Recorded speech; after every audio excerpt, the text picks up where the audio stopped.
Hey, it's Heidi Hope, and I am super excited to be teaching at the Uncommon Creative Collective this fall in Niagara-on-the-Lake.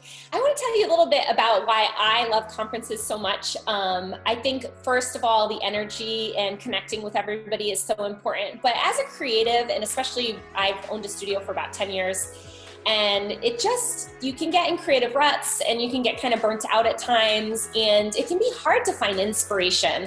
That's something I talk a lot about, is teaching the creative process. And one of the best pieces of advice I can give you for reinfusing your work with creativity is stepping outside your comfort zone, getting into a new environment, challenging yourself to something you've never seen, learning something new, trying out or experimenting with a new piece of equipment that you haven't used before. Your creativity can explode from there. That's when all the light bulbs start going off, which is good for you, for your soul as an artist, and it's great for your business and your bottom line, because when you're inspired, your work is inspired. And when your work is inspired, the consumer responds to that. So please come join us at the Uncommon Creative Collective this fall. I really hope to see you there so that we can not only get the classes, which is so fun and inspiring, but all the downtime where we can kind of hang out and get to know each other.